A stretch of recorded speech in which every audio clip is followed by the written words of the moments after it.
Hey, what is good, everybody? Your boys are back. Of course, I'm Big Reg.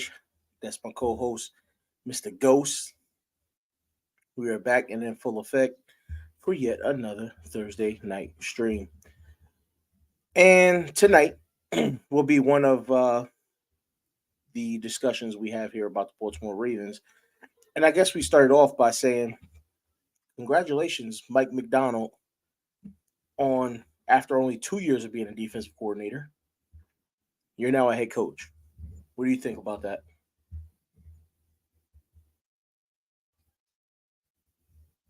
I think he should have been the Ravens head coach.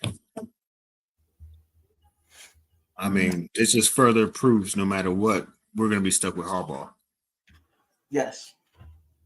I think there's a number of people that feel he should have been the Baltimore Ravens head coach, but it's not what happened. But how do you think he's going to do out there? Mr. Brodney in the building, and that is a legit question right there. Legit question right there. First of all, I was going to keep our business on the back streets, but since Bronny had to ask, You can still keep the business on the back streets. I put that first before I had a StreamYard link because I'm not a co-host. I'm guest starring. That's his thing now. He's guest starring. You got Jay, Jada Six in the building. Was good, sir. Also, Miss Yolanda is in the building. How you doing? So, for those who don't know, Rodney is one half of Lunch Break Hot Take and 1/3 of Ring Kings podcast. If you want great content, go check it out. Jada and Six 1/3 is just conspiracy. recently made his comeback. Yes. And Jada Six just recently made his comeback to the big screen himself with some great content. I believe he did a 2 hour stream, 2.5 hour Nah, stream. it was about 3 hours and 45 minutes. Yeah, it was a nice long one. It was a nice long one. Got me from end of lunch to the end of the day. And Miss Yolanda is starting up her channel as well. Yolanda B. Raven. So make sure y'all check her out as well. So how do you think Mike Macdonald's going to do as Seattle's new head coach? Way better than Harbaugh. He pays attention to detail. He watches the intricacies. He's like a young Belichick. Nice. That's. I don't know if I would go that far. I mean, I wouldn't say he's mastered watching over a team, but as far as like his attention to detail, pretty close. So I'm a little bit nervous for him because we don't know who he would possibly bring in as an offensive coordinator, a defensive coordinator. Is he going to look towards Baltimore's staff to pull more guys from there? It'll be interesting to see where he goes. He's got Geno Smith at quarterback. He's under contract for what, 2 more years? So the take our coaching staff has already been picked. This is true. We'll get more into that in a minute, but they have been plucked by a number of people. Now, and breaking news, Cliff Kingsbury to the Raiders as offensive coordinator. I don't think that's going to matter because Jimmy G's not that guy. But, I guess we'll see if they decide to go a different way. But if you're Mike Macdonald, you're approaching the offseason with your new team. One, what names come to mind for your offensive coordinator, defensive coordinator positions? And two, do you look for a new quarterback? Because he's shown with a decent defense, he can get a lot done. So if he can find a good offensive coordinator and the Seahawks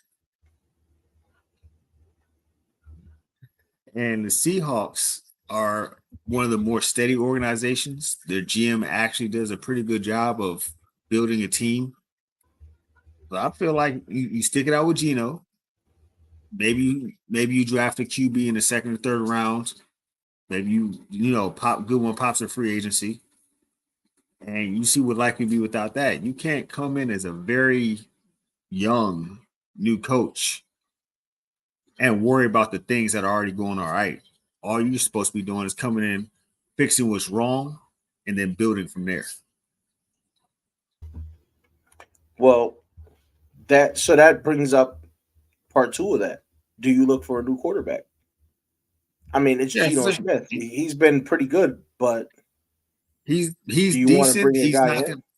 He's not going to sink your ship. So worry about the stuff that got the other coach fired, and then worry about upgrading the other things later. Like Geno Stone's going to get you a good enough job to at least make it to the playoffs once or twice in that 2 years. So if you can get to the playoffs in your first 2 years as a new coach, there shouldn't be no complaints. Focus on getting good before you try to be great. Yeah. So I would just say, if I'm him, I mean, he's going to look to bring in as many former Ravens as possible, right? Do you bring in Tyler Huntley maybe to be your backup quarterback, just in case? Or do you draft a guy? Draft a guy. Draft a guy. You don't, because why are you going to bring? If you're going to bring somebody, if you were going to bring somebody, you bring Josh Johnson. Well, I don't know. Like, you don't really need a veteran backup because you got the veteran starter. But the wide receivers that they got, Huntley is not keeping up. Like, come on now. Huntley is not getting the ball far enough downfield to outthrow DK Metcalf.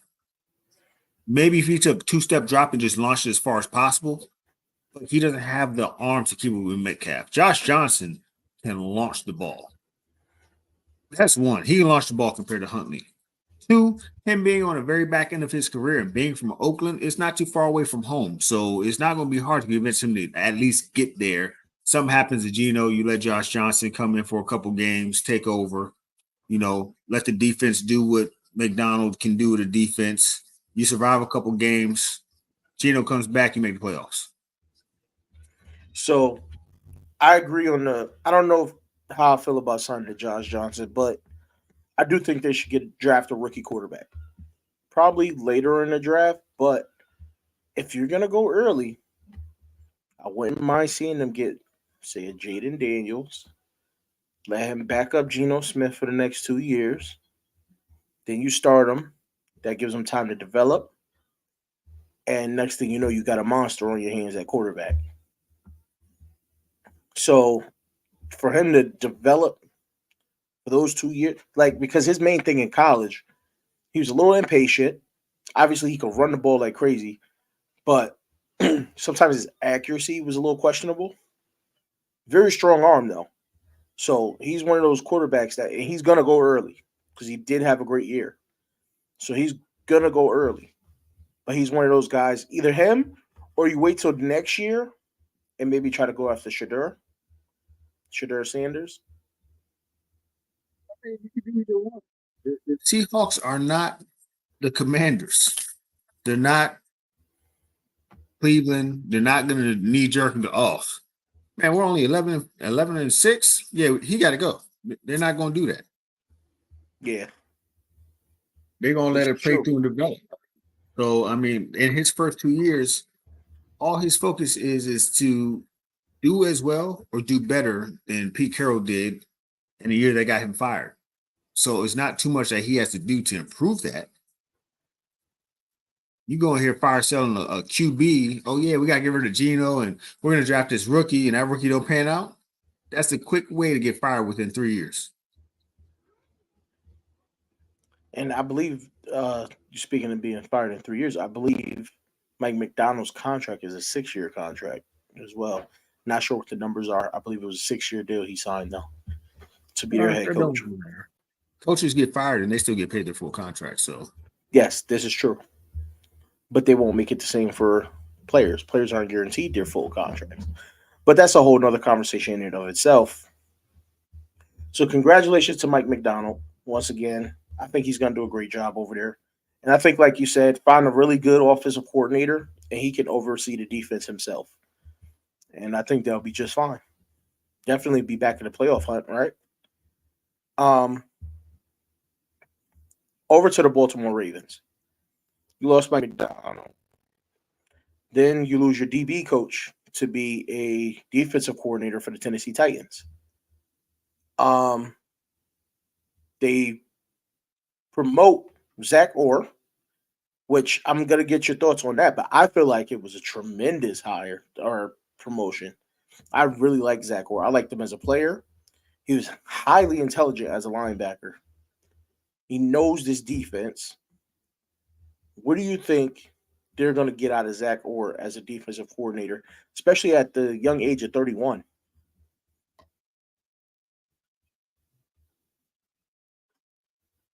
See, I know he's a great linebacker, but it's a complete wild card. We don't know his philosophy on things. We don't know.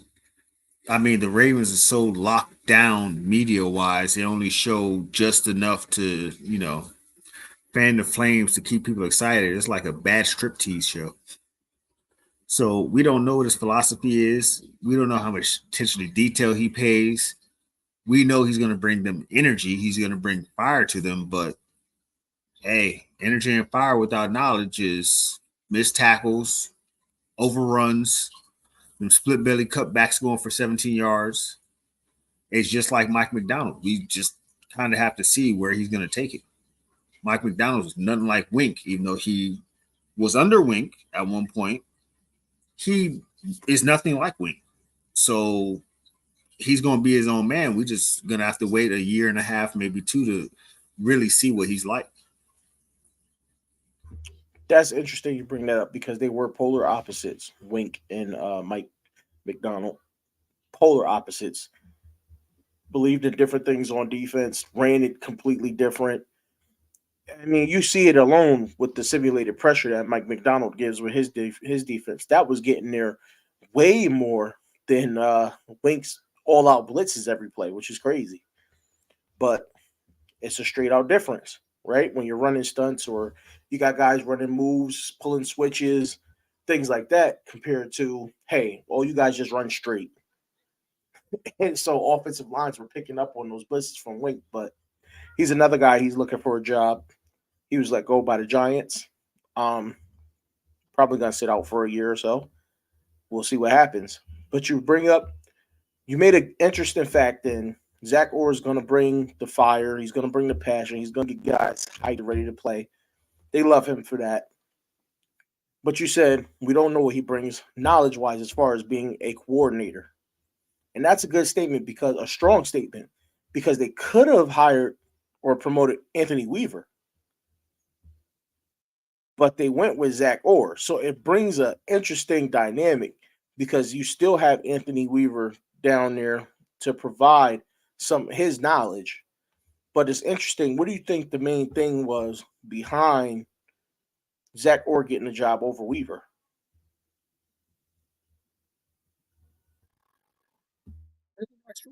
Because, quite honestly, Harbs is just a manager of people. They may want Weaver to stay as the assistant coach because maybe he does more certain intermediate things of getting the team ready before game day. And sometimes that person is more important to have him there than just that coordinator. That guy is like that Ozzie Newsome and EDC relationship. Ozzie pulled the big moves when he was ready, but we don't really know how involved EDC was behind the scenes. How he might, hey, let me give you this information, and Ozzie would take the information that he was given, kind of like a lawyer and a paralegal. We don't know if that's kind of their relationship. So if you take away a lawyer's paralegals, a lot of lawyers aren't that effective without their paralegal. That paralegal gets them the information. Hey, if you use this law, you could do this. You use this law, you could do this. And the lawyer basically takes those notes and transforms it into whatever he or she feels they need to make things Puts happen. him in action. So I agree with what you're saying. I think Zach Orr is going to bring something similar to what Mike McDonald ran. I keep wanting to talk about McDaniels because I want to talk about him and the Dolphins, but he's going to run something similar to what Mike McDonald ran. But I think you'll see that he too has a mind for the game.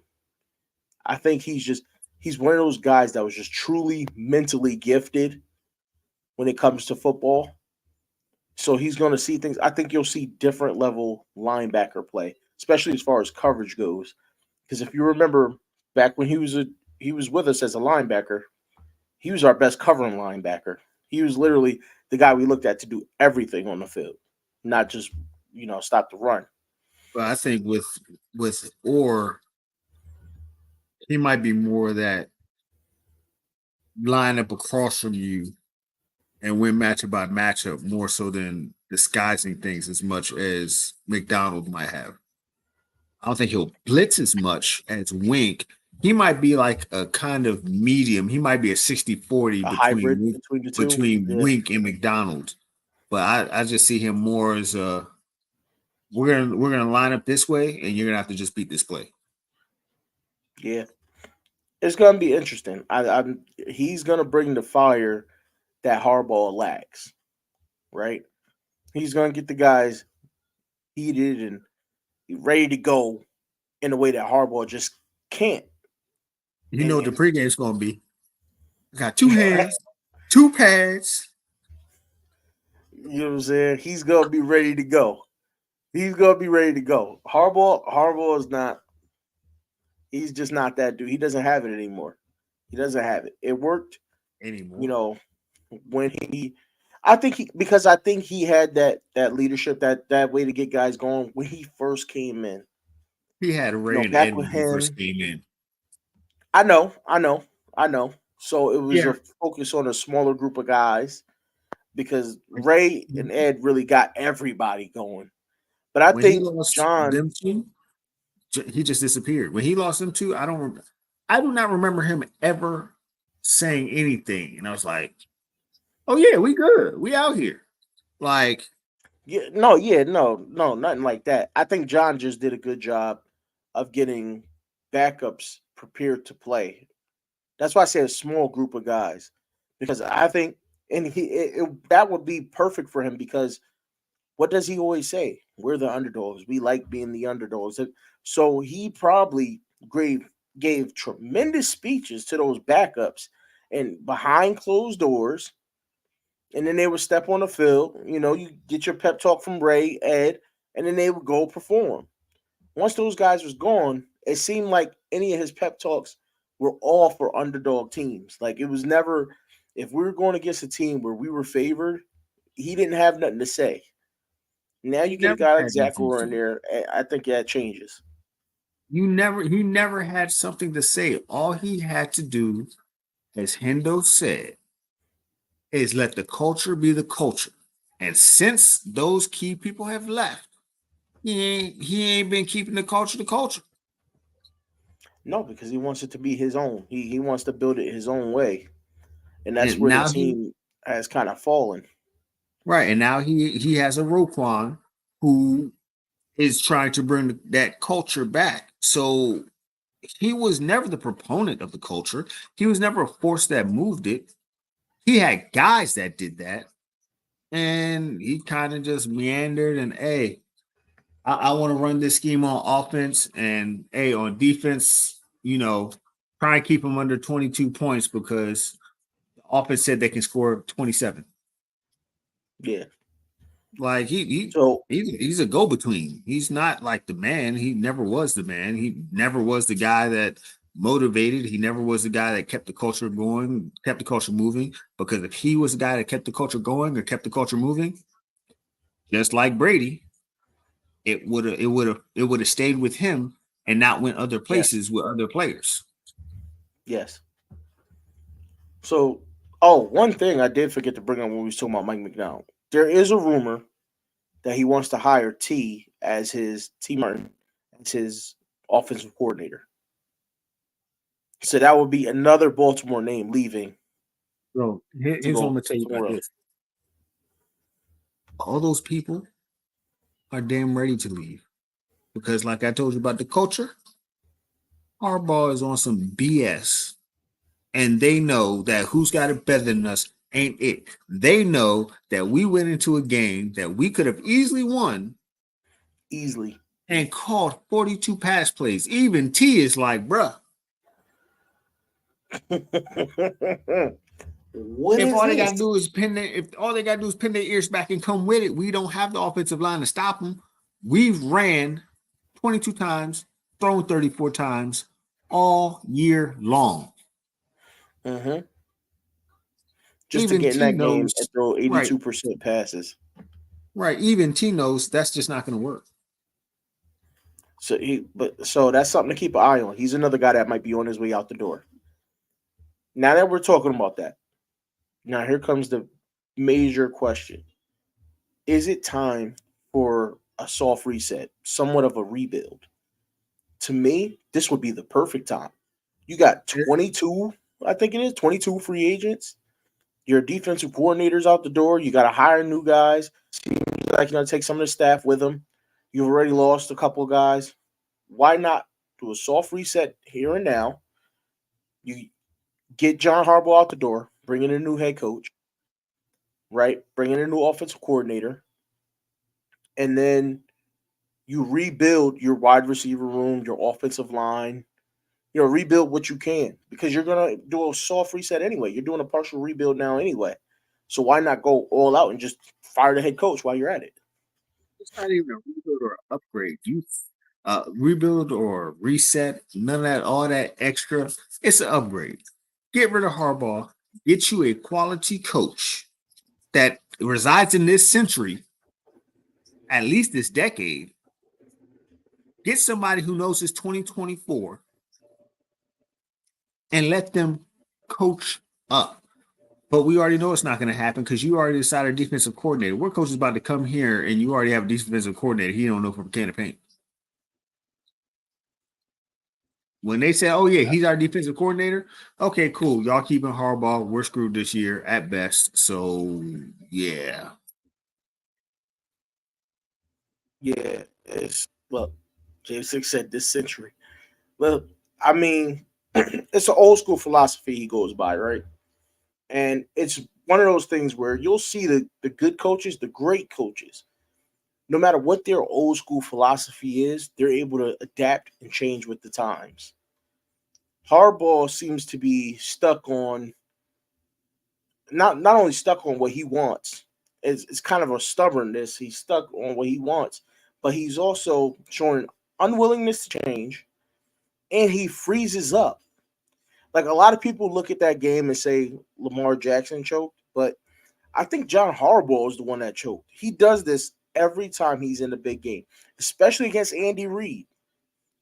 you notice Especially against Andy Reid. he didn't go to the office at any point. Like they showed on TV.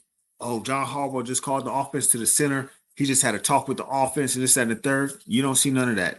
When they do the NFL game films, you don't ever hear Harbaugh calling up to the offensive coordinator. Hey, XYZ, whoop de whoop. You don't see Yeah, those. You no. don't see those. You see those adjustments to every other head coach. You see it everywhere else. Belichick is probably older than John, as far as I can tell. And he is more with the shits than John by far. Belichick sees this is my team's strength and he uses that. This is their weakness. I'm going to hide that. He deals with what he currently have. Harbaugh's dealing with whatever he had back in 2012. Well, there's a reason for that, right? Because Harbaugh doesn't know Kubiak didn't call football as those well plays, as by the way. Belichick. By the way, he Huh? didn't call those plays. By the way, Kubiak called those plays on one of them, and didn't Caldwell call the plays on the other one. Like, I mean, I'm just saying that Harbaugh, the missus is in the building. Hey, babe. Harbaugh doesn't have the football knowledge that a acumen. Belichick has. Like we know he's a special teams guy, And the announcers make sure you know that before every game, by the way. Special teams guy. So, and I I think didn't he say may knowledge. have coached DBs at one point. I didn't I say believe knowledge. I that's on said his resume. the willingness, this is my team's best ability. Let me use this. That's not Well, even this is knowledge. what I'm getting at, though. I know, and this is what I'm getting at. I think it's because he doesn't interfere because he doesn't have the offensive knowledge, football knowledge to interfere. I think that's why he tries to hire guys that he knows that's been doing it for a while and say, hey, you just do what you do. I'm not going to interfere. But I think when he does interfere, it's in a negative aspect. I mean, he Reg, literally let. Reg, Go ahead. Yeah. you lying to yourself. You Wait, can lie to me, lying but don't lie about to yourself. what? He What you hires mean? guys that know what they're doing. We No, no, have no. I had said the that he opportunities. knows. I said that he We have, knows that's been doing it for a while. I didn't say he knew what they was doing. I said he knows them and they've been doing it for a while. he knew Greg Roman. And Roman didn't know what the hell he was doing. And he still kept him for an extra 3 years. Again, I didn't say they knew what they were doing. I said they've been doing it for a while, meaning being coordinators and whatnot for a while. So they've had this job before. So he hired those guys that he knew that's been doing it for a while. And he said, you just go ahead and you do that.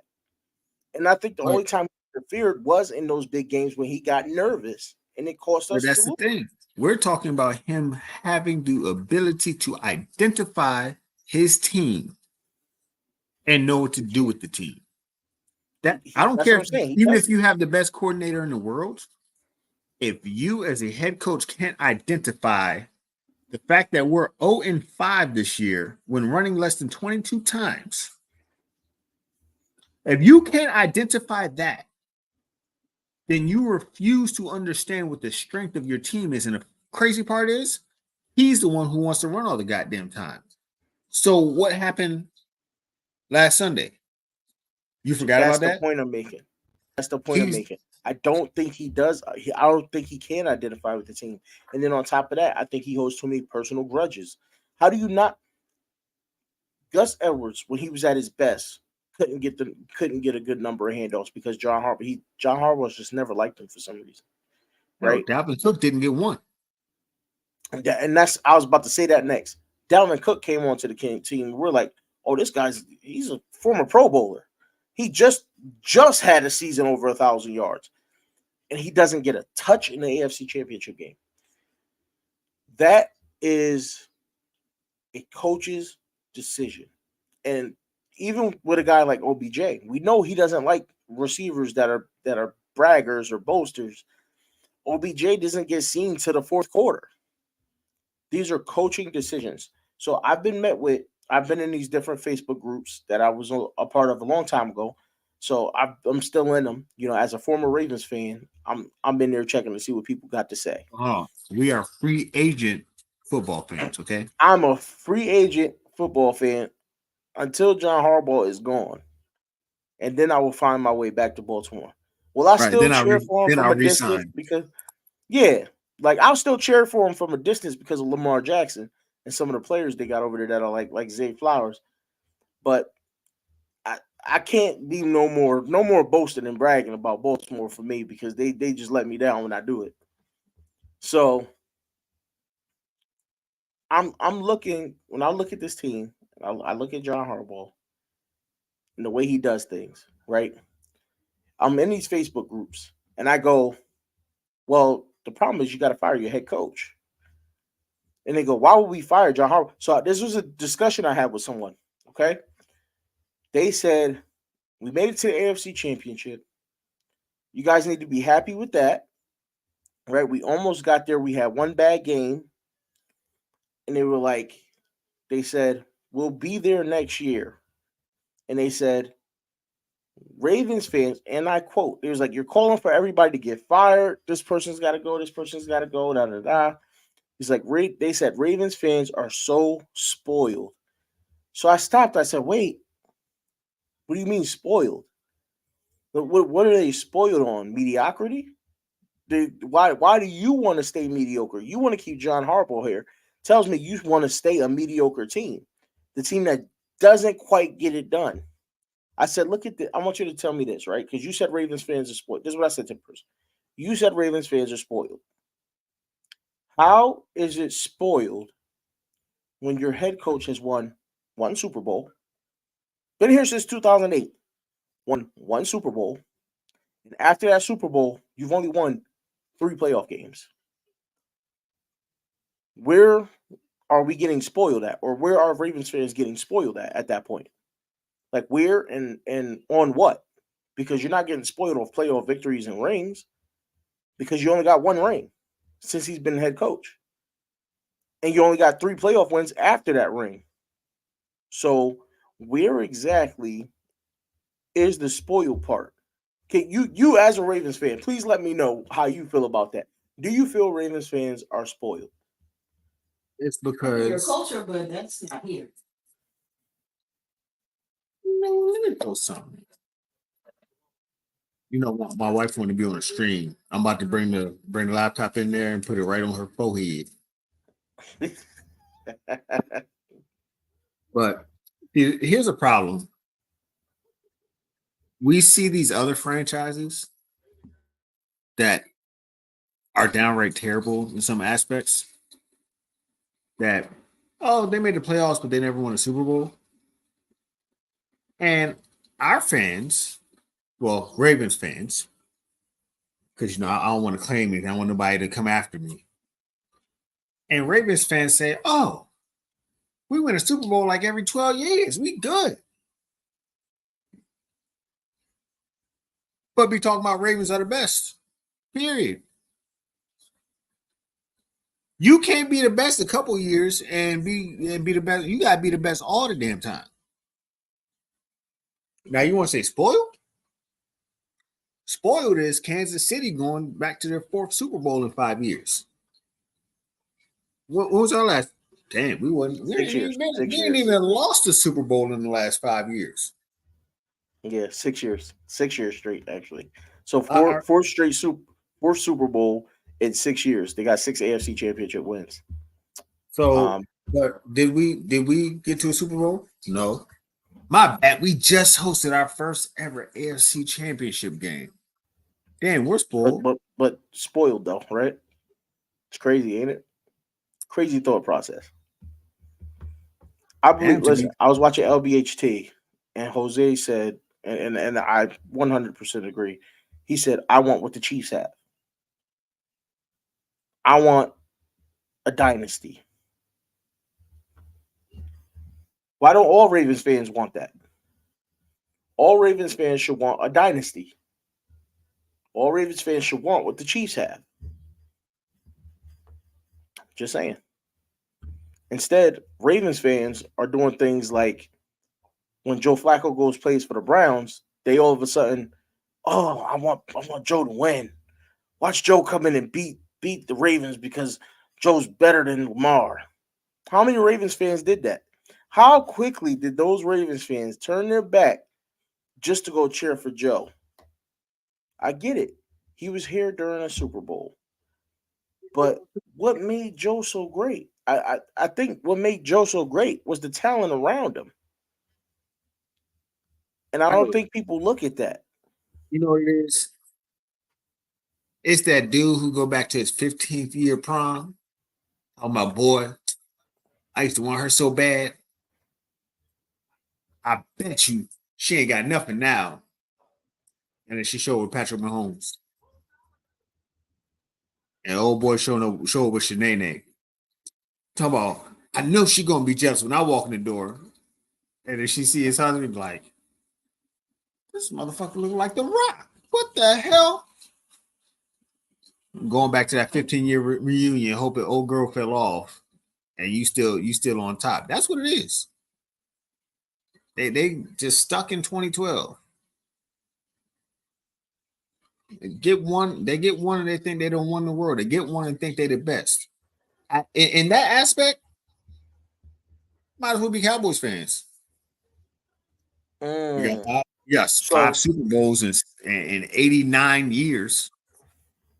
So listen, I made a comment the other day that the Baltimore Ravens are much more like the Cowboys than they seem, because lately they get to the playoffs and then turn it off, and that's what Dallas does every year. It's a repeated thing every year. So people look at the Cowboys and go, "Oh, they're never going to make it. They're trash. They're mediocre." Da da da. But then you look at the Ravens or Ravens fans, I should say, look at the Ravens and go, "Oh, we're great. We're great. We got a chance every year." So does Dallas. Dallas is in the playoffs every year, right? But they just fail when they get to the playoffs. Well, guess what? John Harbaugh is doing the same thing. He's making it to the playoffs pretty much every year and then failing when he gets there. So how does that make them any different? We won the same amount of playoff games as they did this year. They won one, and then they lost the second one. Yep. So yeah, they did exactly what we did. Actually, yeah, they played during the wild card weekend, and they won that, and then they played. They lost wild card weekend. You sure? Yeah, didn't they play Green Bay? No, that was last year. Last year they won one, and then they lost the second one. Yeah, they lost wild card weekend this year. Did they lose to Green Bay again also last year? I believe so. That's why. So. That's why was it Green? No, it might have been San Fran last year that they lost to. It might have been San Fran. But I know they lost to Green Bay this year. And then Green Bay almost beat San Fran. You know, that's a whole nother thing in and of itself. And they should have won that game. They could have won that game. But it is what it is. The Ravens are stuck as long as they have John Harbaugh. And they're going to be just like the Dallas Cowboys as long as they have John Harbaugh. Last year they beat Tampa Bay and then lost to San Francisco. And then this year they went straight out. Yeah. Okay. Just had the wrong year. My bad. And you know what? That makes our owner or the Ravens owner the same as the Cowboys owner, Mr. Jerry Jones. Because they both looked at their head coaches after them playoff losses and said, you know what? I think we'll be fine next year. Jerry Jones had the nerves to say, you know what? It's okay because now we're all in. Wait, what? Haven't you been all in? You've been all in. Why are you saying that? I don't know. It's just me. I'm just saying it's one of those things. Sounds good. People in Texas fall for it. Exactly. And Ravens fans are doing the same thing. And I believe the end of year press conference is coming up Friday. Is it tomorrow? Or is it next week? I don't know. Yeah. I think it's he tomorrow. got robbed for all his goddamn. He got robbed for all his. Here's the only thing that drives me nuts about this. These are good people who are going to be good coaches regardless. And now people are going to say, oh, he's off the Mike Shanahan tree. He's off of this tree. They're good already. So now we're going to have Mike Macdonald and people are like, oh, he's off the John Harbaugh tree.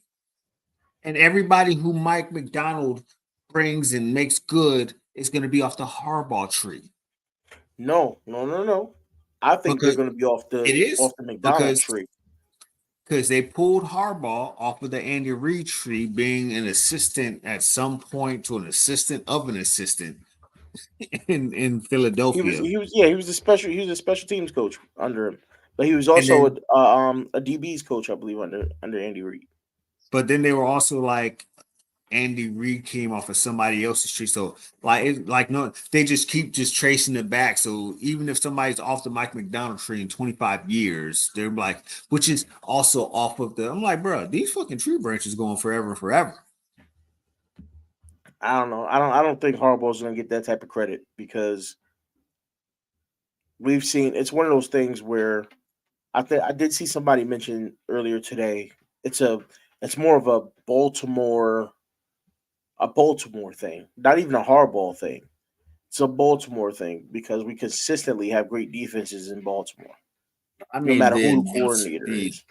Announcers always do that. You know, oh, he's off of this person's tree or he's off of that person's coaching tree. It's like, no, not really. Like, you know, he's off the John Walsh coaching tree with it wasn't Reed. Who was the guy who was in who's in Green Bay. Oh, Who's in Green Bay with Favre won. Yeah, the Cowboys head coach.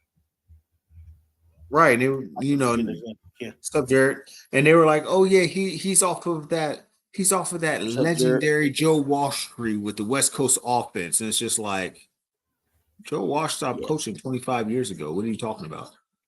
Holmgren. Right. It's like he stopped coaching 25 years ago. Like Mr. Hendo from the Rogue Pod.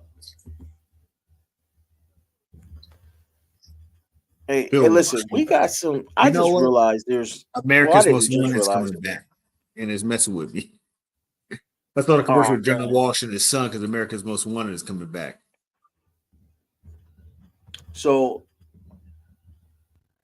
between Hendo, Jared, Jay, myself, you, Rodney, I mean, just everybody that's in our circle. There's some great content out there, man. There's no need for TV. We got this thing on Smash. There's no need for TV. Just saying. I just want to throw that out there. And anybody that's coming through, make sure you hit that like button. Make sure you share, subscribe. We're at 104 subscribers. We're trying to climb, hit that 200, and then keep it growing. Also, your subscribers will just get a motorcycle. Also, check out the merch. All right. Etsy.com/LivinBigwithBigRegg. I will link it in the description. I might have already. If I didn't, I will put it in the description at a later point. But check it out. Your boys got new merch dropping over there regularly. All right. I've been really trying to build the store out. Actually got 2 hoodies that I'm waiting to put out. That's based off of 2 shirts I already have out. And one of them, actually 2 of them are on the way to my house as we speak. So, yeah. Check out the merch. You'll love it. Great quality. We're not letting you get away because you said, hey, boy got merch, and you stepped back with the preacher step back, and then came back to the mic. Came back to the mic like he was Kurt Franklin. You know what I'm saying? Your boy got the merch. I had to do it. I had to try to, make it seem a little smooth. You know what I mean? A little smooth. Your boy got the merch. All right. The merch, it's that Egyptian cotton, boy. That thing. That's something. It's Egyptian like. Yeah, okay, yeah, we'll go with that. It's Egyptian like. All right. Egyptian-esque cotton. All right. Not to get sued. And speaking of more great content creators, Mr. Galloway is in the building. Hip hop legend. All right. You heard me right. Hip hop legend, Mr. Galloway. Him and Hendo every Tuesday. And I be seeing you in the chat. Man, they be dropping some fire episodes, man. And I feel like I learn more and more about the art of hip hop and its upcoming every time I watch the show, and I absolutely love it. Y'all gotta tune in, man. It's great. Fire. So, Mr. Ghost, we're better yet. What will you be feeling when the draft comes along and the Baltimore Ravens go defense in the first round?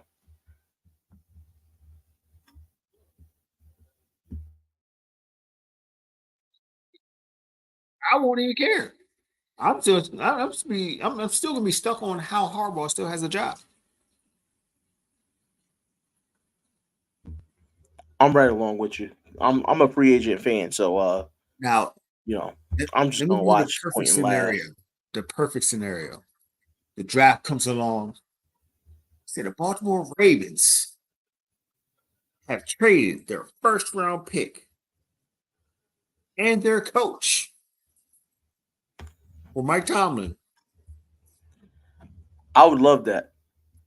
I love that. And before you continue, hold on. We got a surprise in the building. Woo, Mr. J6 in the building. Does that mean that Carolina's going to trade for Harbaugh? No, hell no. You sure? Y'all can have him. He said, "Hell no!" So fast his camera froze. Listen, all we need is a pack of peanuts. Y'all got them, bro. They ain't Pack even of got to be peanuts. salty. No, They can we'll be give plain. you a first round pick and him. Just send us I back mean, some we need air. something in return. Nah, we need Air. something in return. Air. No, we need We'll take something the to give up the first round we'll pick. take the free upgrade. The first round pick is worth something. Harbaugh is not, but the first is worth something.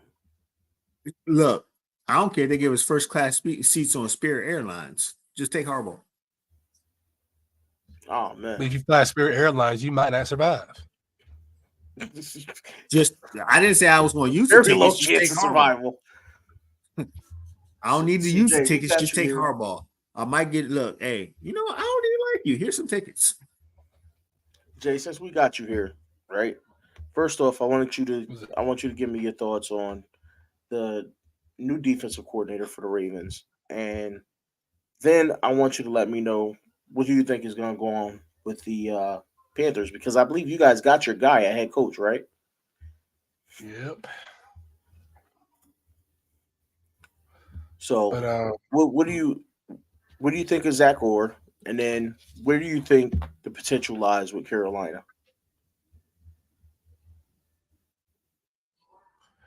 I think Zach Orr, I think he's going to be all right since he was like a former player, so he should know the ins and outs of that team. Plus, he play, if I'm correct, he played for the Ravens, so I guess he knows what it takes. You know, y'all play like a Raven, wherever or whatever y'all be saying. Is he going to do what McDonald did? I don't think so, but y'all should be okay. But if y'all do, here to counter that, if y'all do draft offensively like y'all should, then y'all should be okay as a team. As far as the Panthers, we have to do the same thing as far as the draft or free agency with the limited cap space we have. Just go on the offensive. Maybe get like something, edge rusher in the 6th, 7th round. Surprise co-host, though? But no, yeah, Dave I just Canales picked is that. all about He's just like a surprise referee on WWE. Hey man, I love it. I absolutely love it. The Panthers are one of those teams. I really like what they got going on over there. I think the receiving squad was a lot worse than they thought it would be, but Yeah, it's a team that, with the right head coach, which you believe you have now, we all believe you have now, and the right GM, y'all got a chance to make some moves. And it's not like you play in the toughest division in football. Y'all could turn around and win that in 1 year. You know what I mean? Y'all could take that division next year. So it's just more of a matter of, do you I take your would pick say you like our have biggest now in the strength second and move up? just the Falcons, though. I mean, listen, your defense is going to be better, right? Because your pass rush is going to be better. Because I think your boy is going to play better this year. I think it was just a rough year for him. Something wasn't clicking. He'll be all right. He's going to be back to it. Burns is going to be, you know what I mean? Yeah, he was playing scared though. I would still take for most teams they'll take like a down year for Burns. I think he only had 7.5 sacks. No, Yeah, and most that's still a defensive good ends that they number. have on their team. But yeah, he was playing scared because of the contract. Like, oh, I don't know where I'm gonna be if I get hurt or yada yada yada. But at the same time, somebody has to be on the other end. Like somebody has to help. And I'm not saying like Frankie Louvu is not helping because I don't think he's on the opposite side of Burns. I want to say he's like he is an outside linebacker though, but regardless, he needs more. Guy. Well, he needs more help though. Yeah, he's more rotational. But regardless, like Derek Brown is handling it on one side, is getting double block, chip. Brian Burns get double block, chip. They need guys to finish. Yeah. Or win their one-on-one assignments.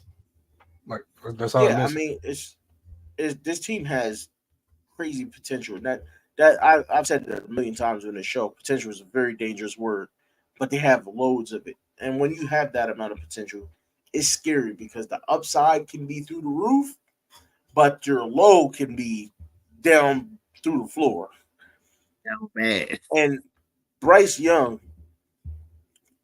we saw sparks from him and what he can do if he gets a little bit of time. So the O line, I'm guessing that's going to be a priority. Definitely. And the Ravens have the same issue. They need to fix their offensive line because they got a guy under center that's about to win his second MVP. And you give him time, and we know what he can do. Bryce, I know that a lot of people talked about him being undersized. I don't think it's a problem. I mean, people act like Breeze isn't a Hall of Fame quarterback, and he was undersized. So I don't think that's an issue. I think Bryce will be fine, and I think he's going to end up a tremendous quarterback in the league.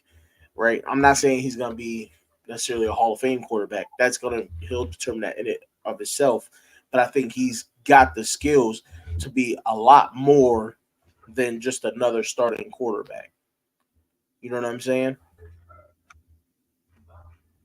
Potential Pro Bowler and Bryce Young. As long as he don't play like a Panther.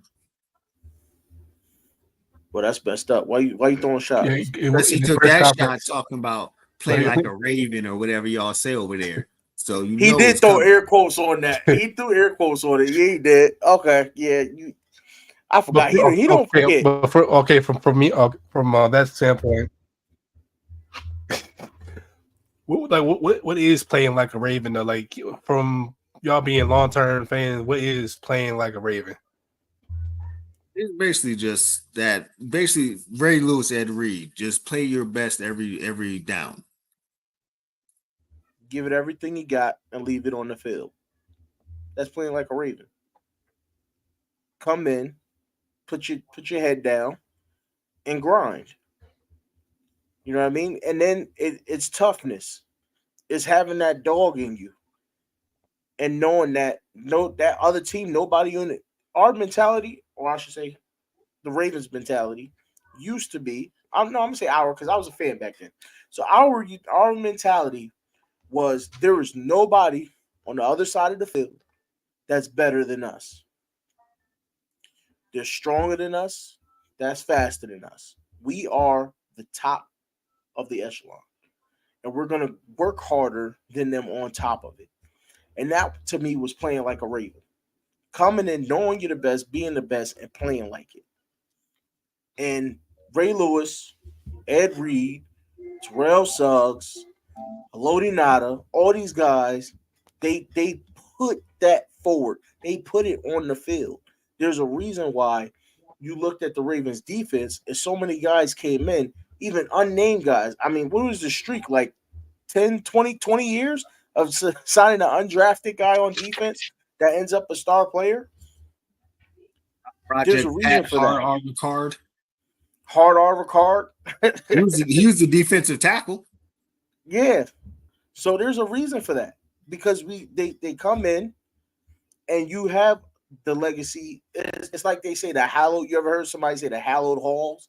The hallowed halls of Baltimore has Ray Lewis, Ed Reed, Suggs, McCreary, and all these guys all over the place. So all you feel when you walk in the building is this raw intensity. You forgot about and the that's cornerbacks? What playing like a Raven brings. Huh? You left out the cornerbacks. Listen, we ain't even got to talk about the corners. We done had corners out the wahoo. What? I mean, McAllister. Even Dion came back out of retirement to come play for us. Humphrey. You're gonna forget all that Jimmy Smith. Yeah, you forget all that Jimmy Smith did for y'all before Marlo came in. That's what I was waiting I said Smith. You said McAllister, Dion. You know what I'm saying? Jimmy. All of them. We had Dwayne Starks. We had corners out the wazoo, right? We had guys that could play, and they was physical. They were physical corners. Now Marlon, he done took a little bit of a step down. He's not quite physical like he used to be. Marlon's, he's a podcaster now. He's not really a dog football player anymore. I hate to say that about him, but let me get sideways with that bull. I love y'all. I mean, I love y'all. But when y'all post that bullshit ass whatever he does on his Instagram after we win, I put a like and I keep it moving. I never watched more than 7 seconds that goddamn fooler. When he started that bullshit, I was ready to cut. I was like, please just cut him. Just cut him. Like, let him go. Please, for God. Like, as soon as I started seeing that bullshit, I was ready to just cut him. Let him go. Like, it's gonna bring out the bitch in the system. And it did. He ain't hitting nobody. Not only is he not hitting anybody, his coverage, I mean, he's not even showing the physical coverage like he used to. There's a strong difference in what Marlon was and what he is. And maybe it's because of the injuries he's had, right? He's had a number of injuries now. He's become one of those guys that's injury prone, right? He's here, he's there, but then it's also switching his position. He was used to early on when he talked about him being a dog. He was an outside corner. That's all he played. Then we got to move him to slot. Got him playing nickel, back to slot, back to outside corner. So maybe that's messed with him a little bit too. But I think I noticed the decline after he got paid. I'm not saying the money did it, but it coincides with his injuries. It does. It did do it because if you listen to the story when the guy who went to New England, I don't know why I forgot his name. So the story goes that they were going to order pizza. So of course, they pranked Marlon and ordered like $30 or $40 worth of pizza to the hotel room. And his dad calls him, goes ballistic. What are you doing? So I guess after, he got big, like, his father probably stopped driving into him and he kind of he kind of fell off because apparently if you're in your 4th, 5th, or 6th year as a corner in the NFL and your dad calls and can even have the ability to yell at you about spending $35 or $40 at Papa John's on your own credit card. Tell me where that man has grown. I mean, listen, some people it's just the way the family is, right? Boy, I wasn't even 12, and if I had my money, my mom wasn't telling me that. I don't care. I was 12 with $50 in my pocket. If I spent $37 on something I wanted, I defy her to yell at me about what I did with the money I earned. My bills were paid. We ain't got nothing to talk about. My mom was the same way. It's my money. I earned it. Whatever I did with it, but it's my business.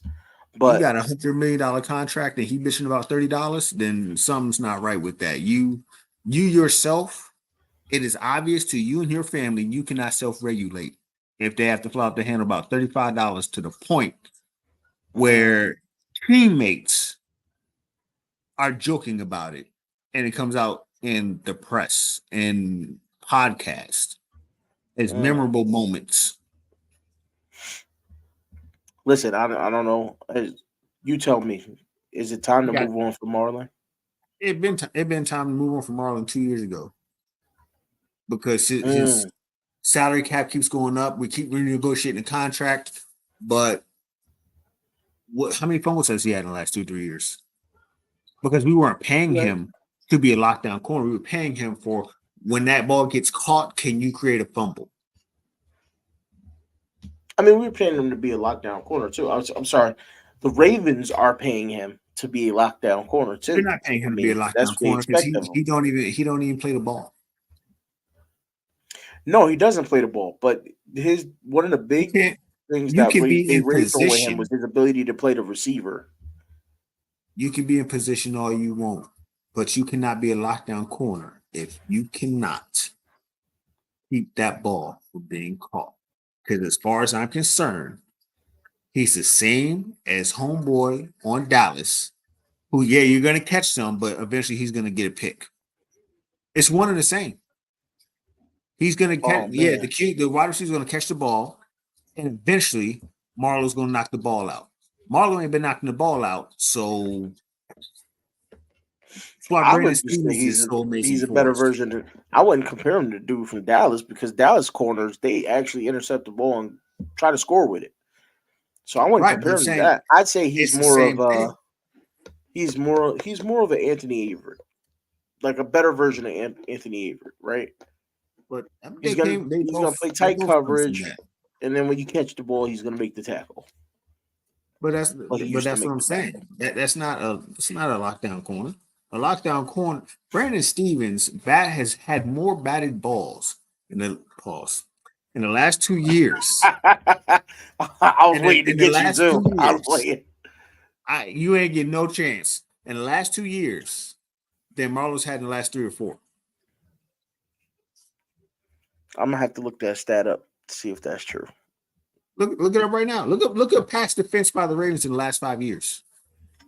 You can type it in Look Google. that up because it'll hurt to see that. I'm gonna be honest with you. That'll hurt because Brandon Stevens has only had one good year, and that was this year. So I don't even want to look at that because If it'll you hurt. think about all the celebrations that Brandon Stevens has had, and Hendo said, "Why are you celebrating?" It was one pass, and then the pass gets caught. Those celebrations ended in a ball being batted away. Most of them. Yeah, but not all the time by him. Sometimes remember Brandon Stevens was celebrating for a ball that was overthrown by 20 yards. He's just like Brandon Stevens back. I was like, we like, yo, Brandon, the QB overthrew him by 20 yards, dog. Like that had nothing to do with you. He was open.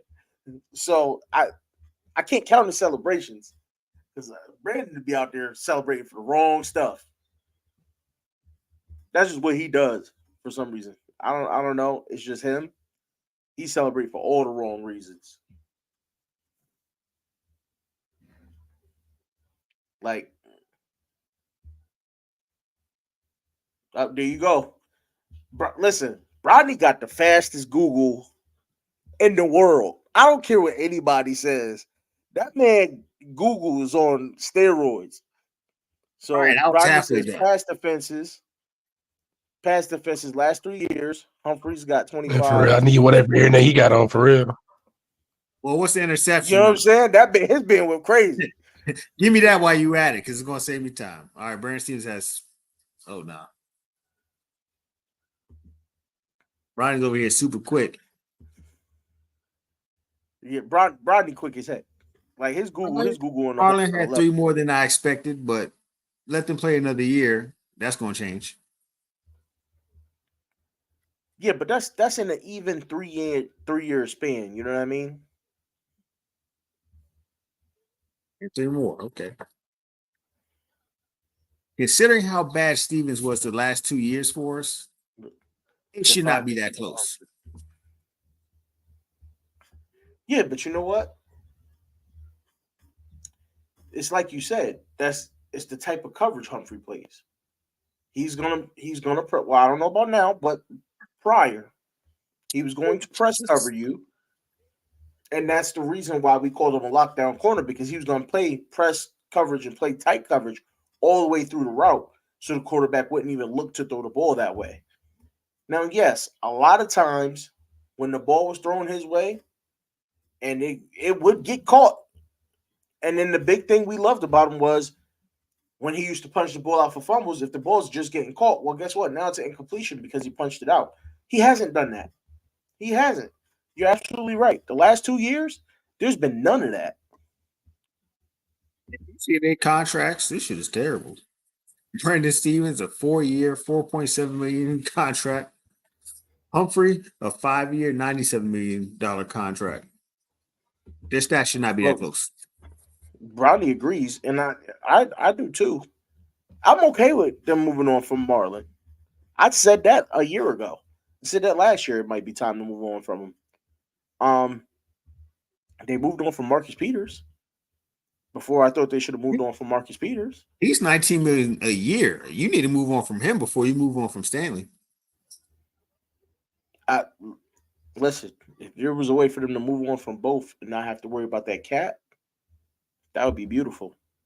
If they cut him early enough, that shouldn't be a problem. Because how long their contracts are. But it might have changed because they reworked their contracts. And Andrews is 4 years for $56 million. So it's $38 million between Stanley and Marlowe, and another $14 million. So that's $52 million between the three of them. That's $52 million of our cap. So you know what? What about a trade? Right? You can work a trade where you talk to a team and say, "Listen," because I know in some trades you still got to pay part of the salary. You could talk a team into a trade where they take the full salary on. Well, if you get the amount of players in trade, you actually get that salary back. I'm not sure where it's like the NBA where you can actually trade for that person and you can actually waive them immediately and avoid paying their, taking the salary cap hit. So there has been trades that has been negotiated in some trades. They did it a couple years ago with oh goodness, who was it? It was a veteran player. I forgot who it was. A team traded for him and then didn't let him go, and They the waived salary them and was then off the the books Lakers for picked them both up. teams. But no, I'm saying the NFL. The NFL did it. The NFL did it a couple years ago with somebody. I forgot who the player was, but it was a veteran player. I think it was a pass rusher. But he got signed. He got traded to a team. They cut him, and his salary was just wiped off of both books. I don't know if it was something they negotiated. I don't know how they got it done. That's what I'm saying. I don't know the ins and outs to the contract situations. It's probably like a sign and trade where they just got him and they released him before, like. Yeah, I mean, I've it, seen, it but must have been. I believe you can get rid if you decide to just be like, look, we're just going to let them go. You can. I think you have to do it before the calendar year or a certain amount of time before their roster bonus or something kicks in. But players get cut all the time, and if you do it by a certain amount of time, you don't take that salary cap hit in a certain way or something like that, or you at least avoid like 30% of it, some weird shit like that. So, just to bring up what Jared just said, I remember that, man. Jimmy Smith, Kerry Williams, Corey Graham. Here's my problem. Kerry Williams was so up and down. He was so inconsistent. Like, you'll look at Kerry one game and be like, yo, that boy played like a dog. Next game is like, yo, they beat him up outside the head. It's something crazy. Rodney got us the answer we need.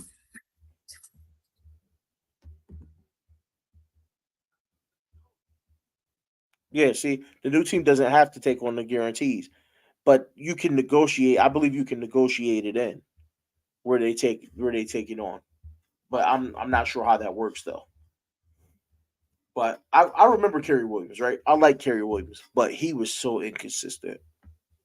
He was inconsistent. Corey Graham too.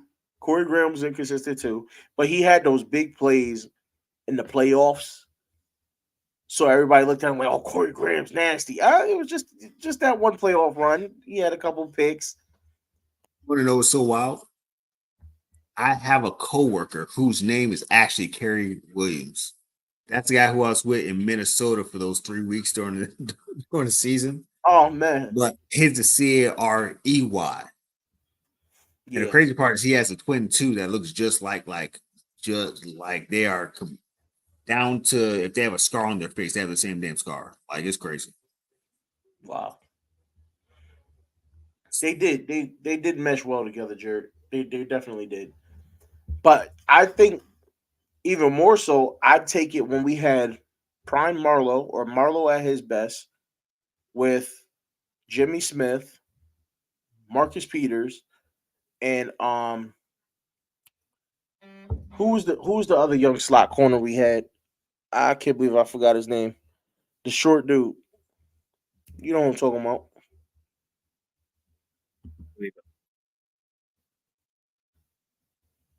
I memory is terrible for some players. Some players I can remember every step they made, and some players are just like, he was like. I Tavon Austin was around I that damn don't long. remember him. Oh, young. Tripping. I'm No, thinking what's about his the wide name? receiver. What's that cat name, man? You said Tavon Young. Yeah, Tavon Young. Tavon Young. Yes. Tavon Young. Tavon Young, when we first got him, those first couple years before the injuries, those 4 corners, bro, that was a lockdown cornerback room to me. There was no like, dude, they had it on smash, and there's no matching that. I also seen something where somebody was talking. They were talking about Mike Macdonald, and they were saying he did a good job with progress of the young corners on the Ravens team. Well, I don't know That's why if the it's so defensive back much. coach got hired because people saw Yeah, what he did with Brandon Stevens all of a sudden, and the Titans were like, that's what I was going to say. come here. Brandon Stevens, yes, but the others, like Pepe, he barely played because he was hurt the whole time. He's always hurt, but Darby did good. Like you notice, our cornerbacks But not Darby's a only veteran. Darby's right, a veteran corner. He's been around but for years. they not He's only been in the played well, playoffs. Like he but they did play played well. well. They played well together. Yes. Well, except for Rocky Sin, right? That motherfucker isn't sitting. I don't know why the hell we signed that motherfucker. That shit, And that you're right right, there, Jared. He would have been an absolute that's star. what cost us not having another decent corner. Listen, I don't know if that cost us, especially against the Chiefs.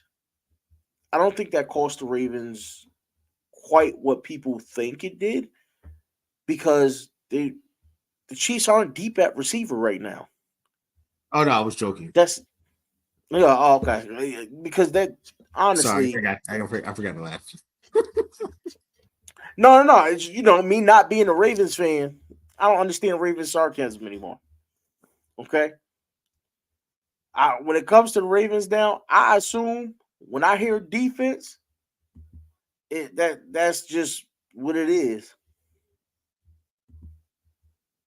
You know what I'm saying? It's all about defense with the Ravens now. That's just me that feels that way, huh? Jared be ignoring his Discord DMs. Jared, check your Discord, Jared. Man, if we could have kept Anthony Aver somehow, well, I would have been much happier with this because we could have definitely been let go of Marlon. So here's the thing. Anthony Aver's Aver's on only the good in team. Baltimore. I think he's probably a free agent right now. Yeah, that's what I say. He's probably not even on the team right now. I'm just talking shit. But I can see how he would have been better than Rocky Singh. That's for sure. Luckily, Rock didn't have to play much. He said somehow nobody wanted him. Actually, he's on the Raiders. Hey Jay, why you in the comments throwing shots, bro? Listen. KBK You muted throwing shots. Say it with your muted. chest. You know what I'm saying? Say it with your chest. Is currently on an NFL roster. Yeah, Sin was a disappointment. I need to hear you say that about Owe one day. You hear me? Yassine was a huge disappointment. So's Owe. Huge. I mean, we know Owe. I mean, not all of us. Apparently, not all of us know. Not all of us, yeah. Most of us expected Owe to be a disappointment, though, because we saw what he did in college. So Grass gang. We saw what he did in college, so we expected a disappointment from him anyway. So you know what?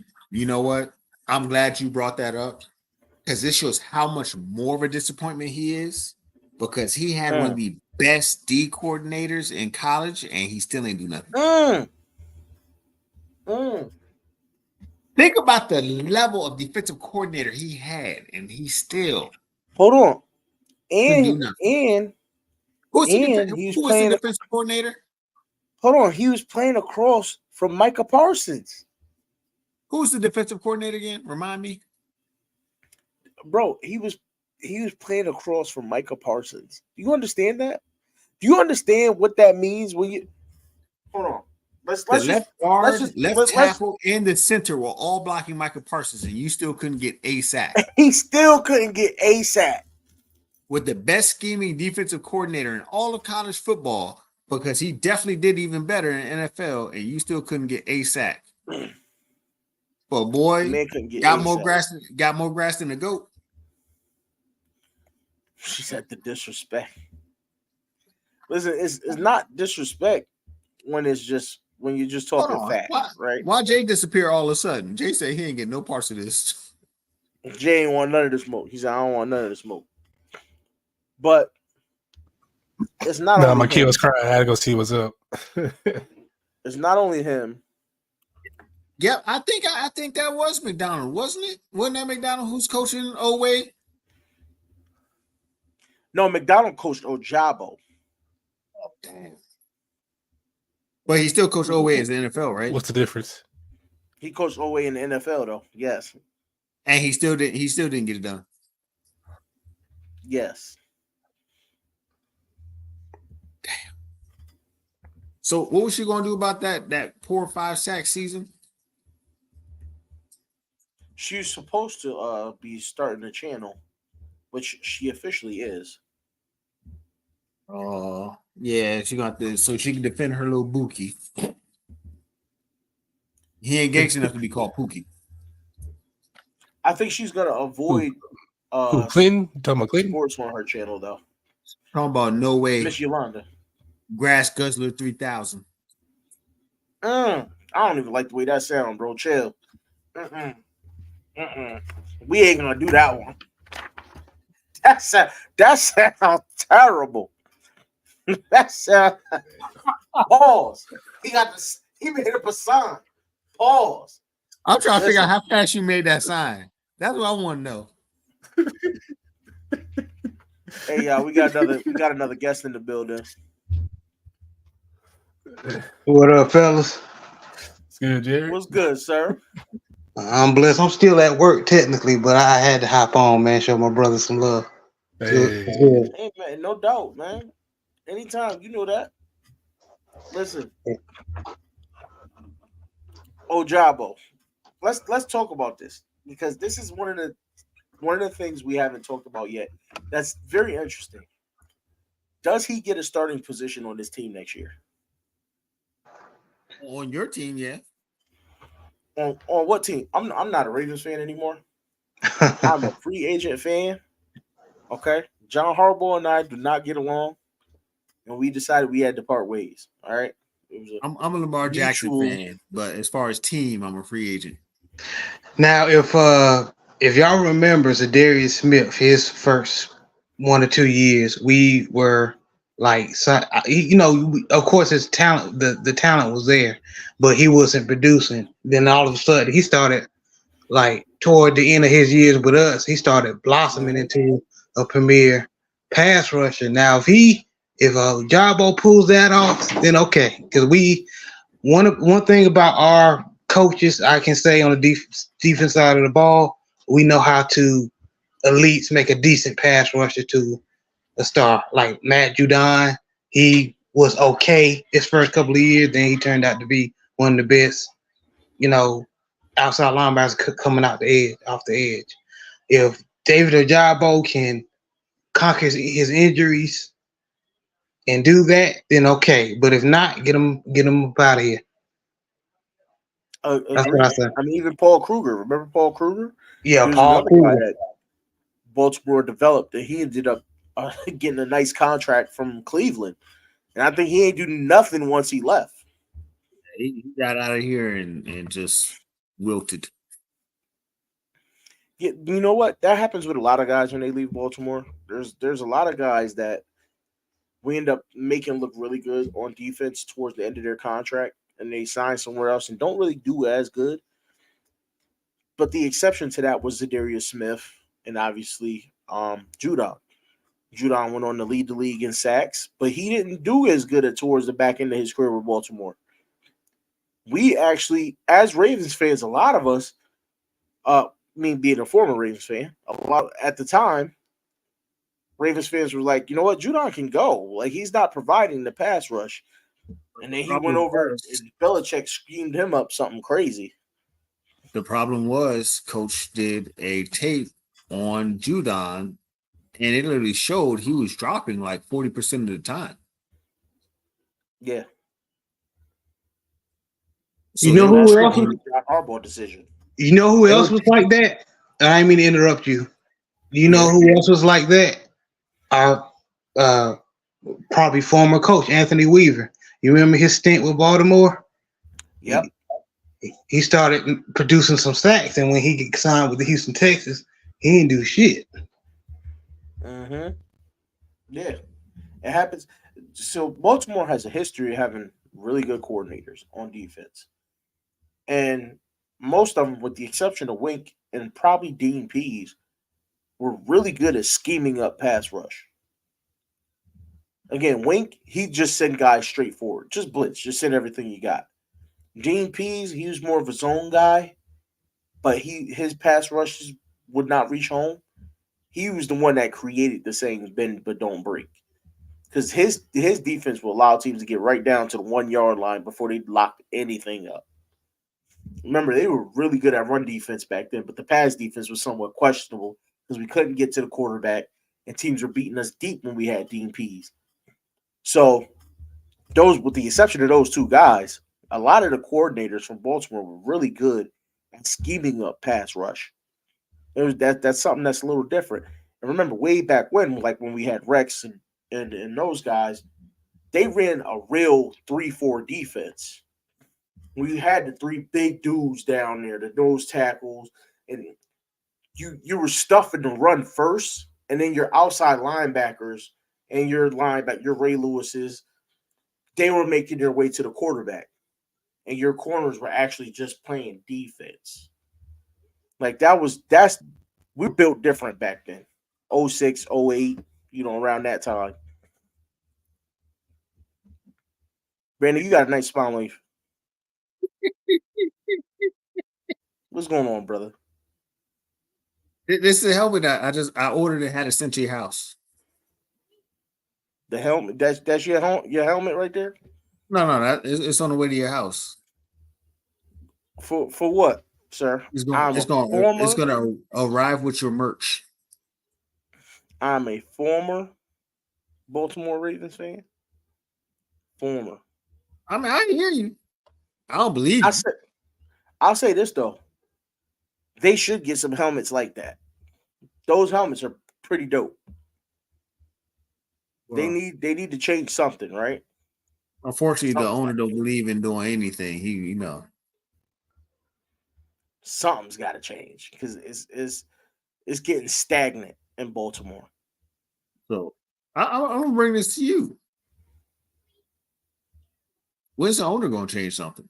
Because I'm sure there's somebody in the office in the building that's bringing him stuff to suggestions, and he's just stuck in this old. I mean, that's probably why he ain't fired Harbaugh, because their souls just connected on some level.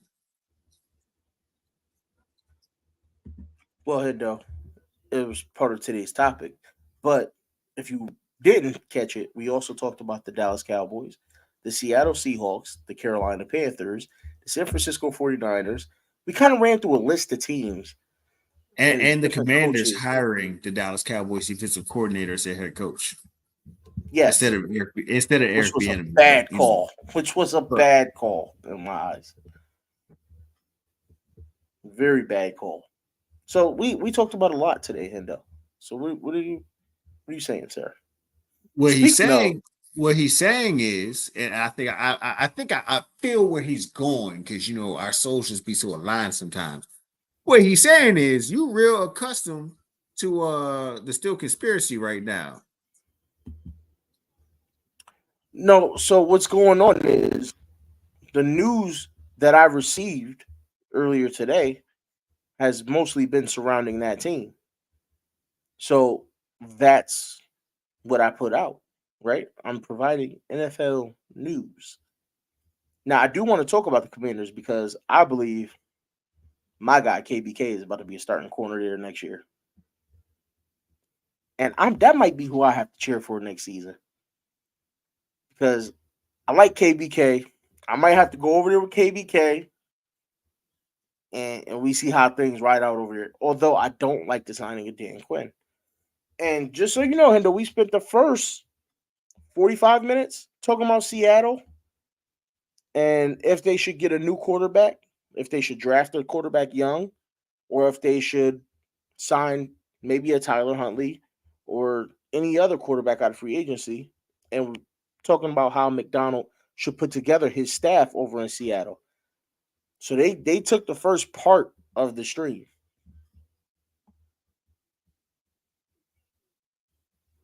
So what Hendo's saying is a non-Ravens fan is talking about the Ravens most of his podcasts. You see this, right? But you know what? It's okay. It's okay, Hendo. The Ravens are currently the talk of the NFL for the way they got their butts whooped in Kansas City. And got abused for the coaches. Pat Mahomes sent you home. Oh. That's what they said, right? That's what he said. I'm pretty sure that's what he said. Just saying. You got a song for the coaches that they lost?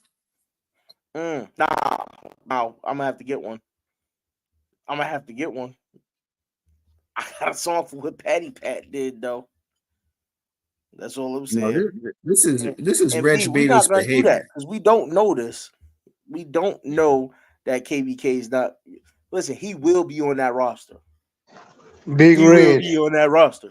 Frank Walker 2.0 will not be on the roster, man. Nah, you ain't gotta do my boy like that. Frank Walker, chill. We not doing that. Jared, that's messed up. That's cold blooded. It's the truth, man. KBK slander you've been looking for, huh? Jared, you cover a lot of college. You're not gonna tell me you ain't see his potential in college. Like you see his coverage ability. He was a lockdown corner in college. I don't trust no at the time, Pac-12 defense, especially in the secondary. I can't really. It's hard to argue that one. They offensive players always being known to be fast, just explosive. But on the defensive side of the ball, it's rare. Unless you're talking about want to go back to 2005, 2006. But we talking about nowadays. That's why, listen, that's all the more reason why KBK is about to take the league by surprise. He's going to take it by surprise. Y'all watch. Somebody. Y'all watch. And Hendo, I don't know what you looked up, but it was the first 20 minutes, but then we talked about a little bit of Ravens, then we went back to the Seahawks again. Okay, we were bouncing back and forth. We've been a little bit all over the place. You know, that's what we do here. Speaking of that, since let's talk about your Ravens, though, Hendo. I got a question for you. I need your honest answer. Do you think T Martin is going to leave the Ravens to join the Seahawks with Mike Macdonald? Because it's rumored that that's one of the people Mike's looking at to have as an offensive coordinator over there in Seattle. Do you think he goes?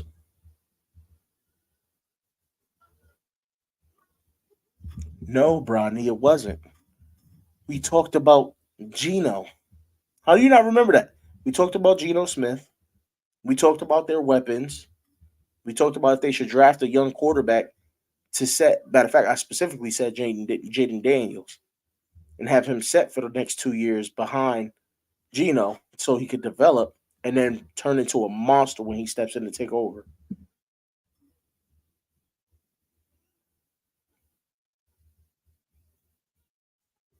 But we also talked about the quarterback position. Specifically. So it was more than just Mike Macdonald.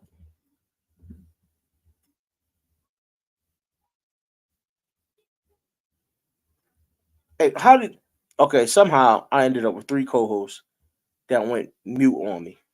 All right, I know Jared's busy. I don't know what Jay's doing. I don't know why he's muted and off camera. Laughing too loud while the KBK center was going. It wasn't that funny. All right, it wasn't that funny.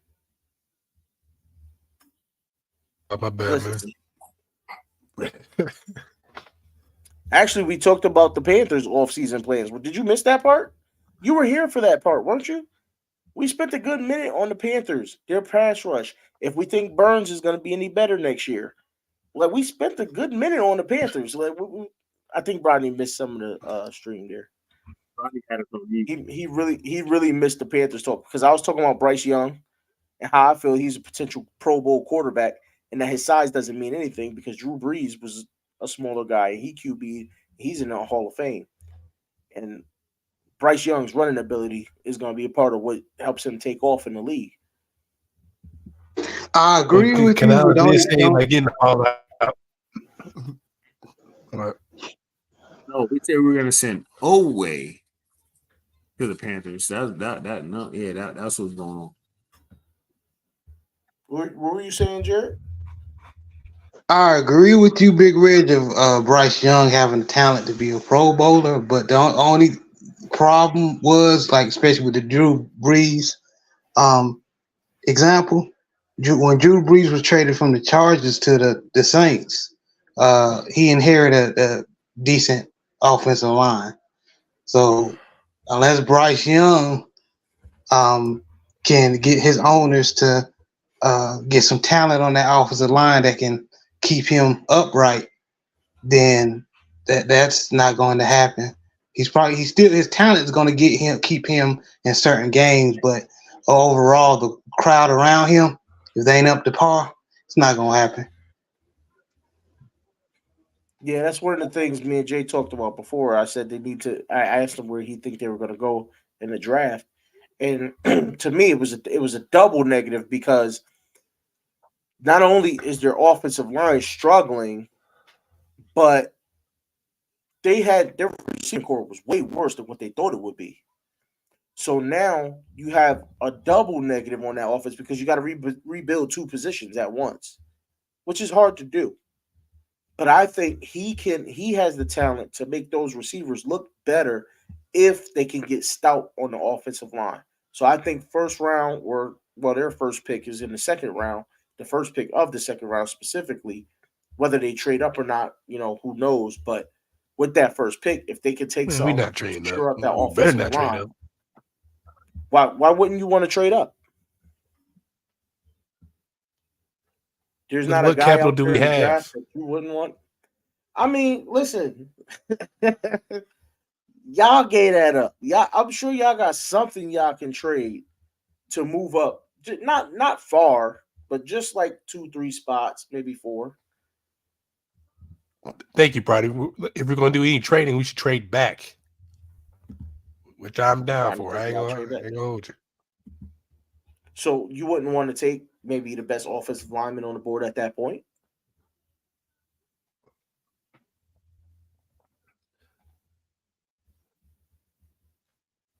Jay?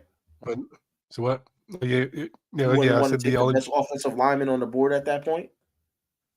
If there is one that they all consistently agree on, like if it's like say like Graham, the guard out of Duke who can play guard and tackle, sure. But I'm just a fan, so it got to depend on Dave Canales and Dan Morgan and the rest of the team.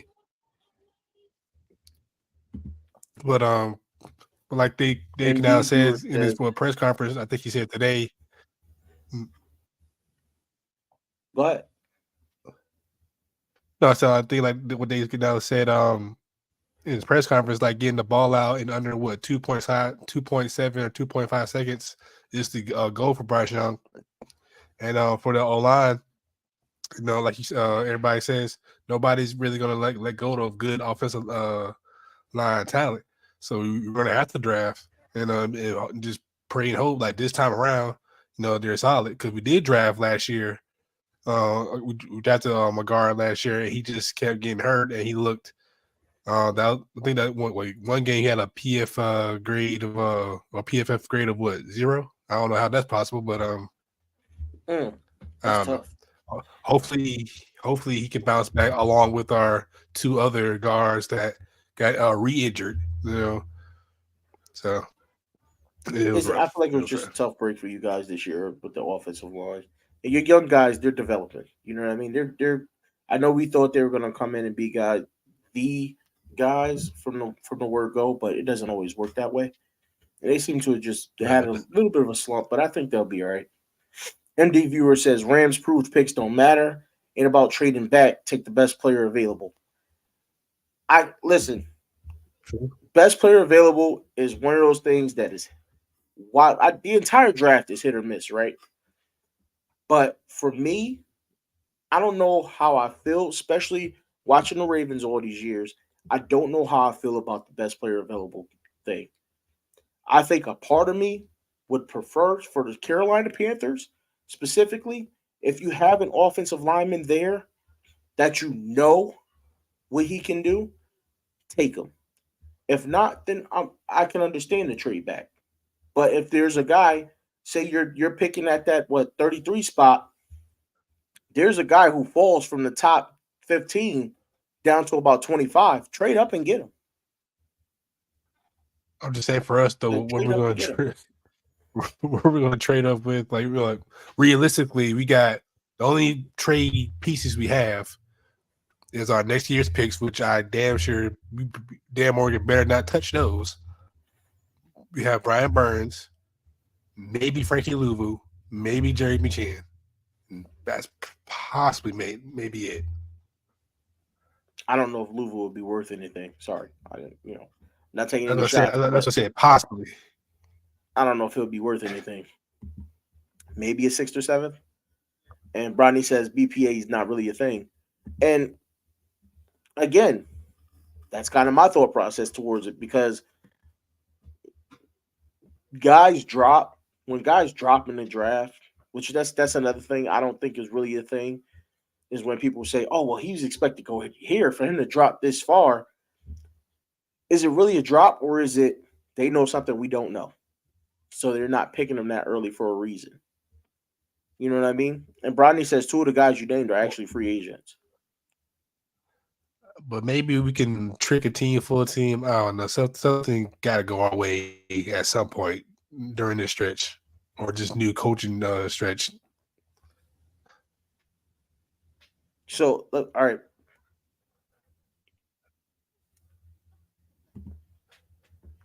I don't agree with this. So I'll say this. MD Viewer says the Ravens didn't need Linderbaum or Kyle Hamilton. Took them both. But yes, the hell y'all did need Linderbaum. We're set for a decade. The Ravens needed Linderbaum with more than anything. Yes. They had 0. Hamilton, okay, we can somewhat agree in the middle there. Hamilton, I agree. I agree on Hamilton 100% because I did not like the Hamilton pick. Not because of the player, because of the position, much like Hendo tends to say from the Rogue Bod. I didn't like the position. At spot 14, you could have grabbed something that was a little more important to your team. And you look at it, hindsight 2020, spot 14, if you grab a guard there and then you get your center later like you did, your offensive line is set for the next 10 years. So, but you got Kyle Hamilton, which is a good thing because it turns out Marcus Williams isn't quite what we expected him to be in Baltimore. So, it's one of those things that worked out tremendously for the Ravens, but it doesn't always work out because. So let's go with this, right? When they took Patrick Queen in the first round, they took him not because best player available. If they took best player available, we would have had T. Higgins, right? Ravens would have had T. Higgins, but they took Patrick Queen. So it's one of those things where they said, this is our best guy available. So to them, PQ was the guy. Or George Pickens. Is he? No, I'm joking. They passed on Pickens. I don't even get me. That upset me so much. We deserve that shot because that was ridiculous. That no reason they should have passed on George Pickens at all. And MD Viewer says Marcus Williams is gone. Listen, I agreed. Ronnie Stanley, restructured or gone. I agree. I agree. I agree. I agree. I think we can all agree on that. I think if and Ghost mentioned earlier between Ronnie Stanley, Mark Andrews, and Marlon Humphrey, that's what was it, 52 million in cap space? 52 million in cap space for guys you technically don't need anymore. Ronnie's half of what he used to be, but unfortunately, because EDC doesn't do the greatest job with drafting, you have no other left tackle. At this point in time, you have no other left tackle, so you're stuck paying Ronnie Stanley, right? Marcus Williams, I'm sure we can figure some way out of that. That could get restructured. He could get traded. Something can happen with Marcus Williams. I don't think he's been here Same long enough goes to for Mark restructure. Andrews. Mark Andrews is the same. They got to figure out a way to get Mark Andrews out the door because he's the most unclutch Pro Bowl player I've ever seen. He is the complete opposite in the playoffs is what he is. I'm gonna be real. I'm gonna give him a pass this year because that was just the staff's fault. Why the fuck would you put him on the active roster with the type of injury he has? Let likely ride out the rest of the playoffs, and we could have got one of another player to fill that spot, especially a special teamer or maybe another wide receiver could have filled that spot. So, or defensive back. So that's John Harbaugh and them. I'll give Mark Andrews a pass this go around. That was just coaching and poor, just trying to rush Mark Andrews out there, and he's less than, I wouldn't even say 50. I probably would say 40%. So Jared, Ghost, I'm gonna ask you first, and then Jared, I want you to answer the same after, and then Jay will get your thoughts. I know you're a Panthers fan, but you watched the game. Do you think bringing Andrews in really disrupted the offense that much from what it was? First, Andrew, that him coming back was him being selfish, and the coaches being idiots. Because Andrews coming back, I have to liken it to Phillip Rivers going out there with half a shoulder and half a knee and trying to win with the Chargers, and the coaches letting him go out there, and you have Drew Brees sitting right here lighting it up, but you said the injured player out there whose pride would let him sit back and let Brees win the game, and maybe you can come back next week. Secondly, why would you bring him back? You already seen when he's on the field, he free roams, gets into where other players are supposed to be because he's trying to find a place in the zone for him to get himself open. Like if he sees the zone is here and there's a wide receiver supposed to go there, he doesn't clear it out. He goes to wherever he sees is going to be open, whether there's another player there or not. Like it's kind of his MO. You never see him clear something out for somebody else to be open. You saw Nelly do it earlier this week. He came to Lamar and said, "Hey, if I run across, that safety is going to follow me, throw it to Zay, and we'll get a touchdown." So at this point, Mark is for Mark. He got angry. Remember in the preseason, he wasn't getting the ball against it. He got angry, slamming his helmet. Bro, we're doing a scripted scrimmage practice. What the hell are you throwing your helmet for? To touch on that though, that's him freelancing and doing whatever he wants out there. That's a coach's call. That's on Harbaugh. It could Harbaugh be a coach's said, call. "You're the guy, so you go out there, and we're gonna let you kind of decide what you want to do with this route." It's a coach's call, but it is his job if he's going to do it correctly, and do not screw the team because you want 20 more catches this year. That's you as a player. If the coach tells me you can run a stick route, a stem route, an in route, an out route, I have to know what he's doing, what OBJ's doing, what Zay's doing, what Bateman's doing, or what Aguilar is doing if he's on the field before I decide where I'm going to go. I need to, in my mind, I have to know their routes, and I have to know if I go this way, it's going to affect this guy negatively. But if the defense looks open, I'm going to go over there because Lamar's going to throw it to me over them. He could do that to clear out space for other people, make Lamar's job easier. Instead, he gunks up the offense because he knows in this particular route tree, this spot's supposed to be open. He don't care if that spot's going to be where Zay's going to be. So, real quick before I have get Jared's answer, I agree. Why did we get Dalvin Cook? Because Dalvin Cook, a Pro Bowl running back, had over 1,000 yards, just a year ago? You know, why would you bring him in to have him get 0 carries in the AFC Championship game? That completely blew my mind. Again, another John Harbaugh call. But about it, I figured out it was one of those, if we pick him up, nobody else can grab him. That's all it was. Yeah. So, Jared, But if you're not gonna use them, I mean that's even when I hear what you're saying, 86. That's exactly what it was. But that makes it more extremely stupid because we ain't fucking use them. Excuse me for cursing, man. I'm still on 10. About. Hey, it's okay. It's okay. I get it. It's okay. So just let it all out, though. Just better out than in. We trying to let it out. So, your thoughts on Mark Andrews and how much you feel he did or did not disrupt the game plan in that game?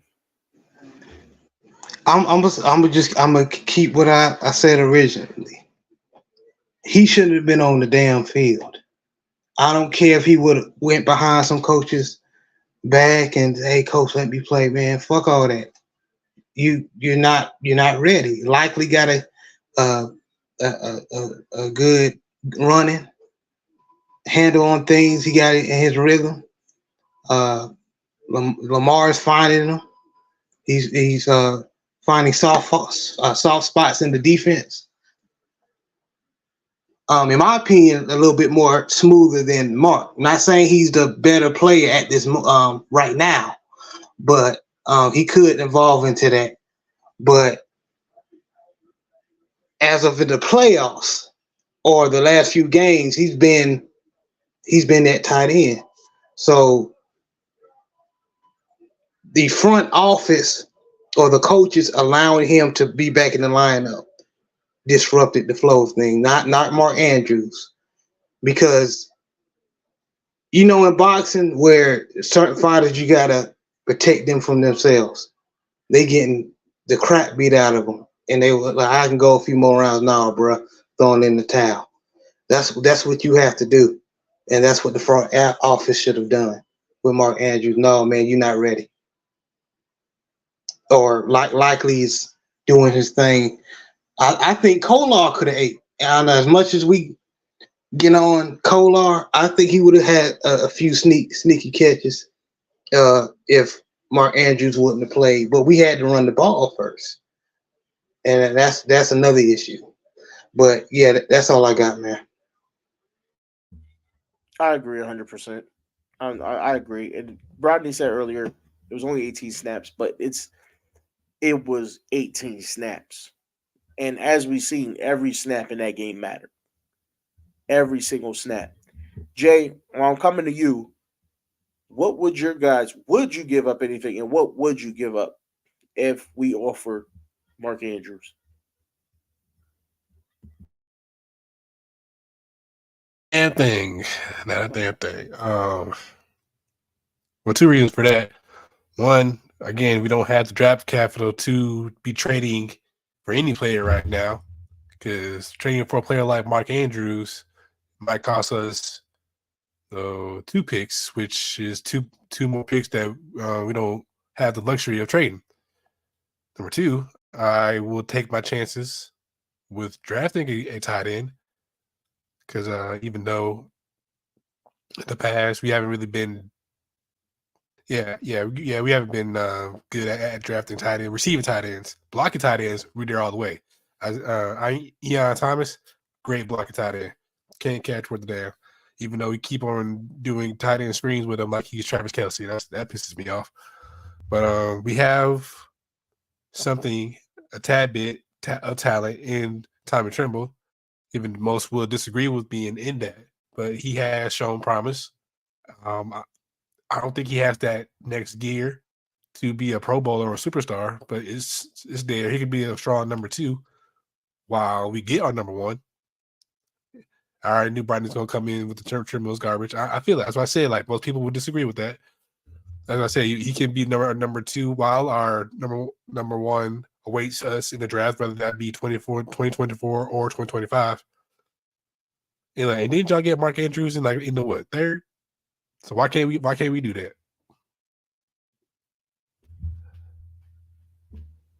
So the reason I asked, because we know that the Panthers, I mean, y'all love former Raven tight ends. Pause. Ed Dixon, Hayden Hurst, and I figured you just add Mark Andrews to the list because he's probably going to end up there some way, somehow, at some point.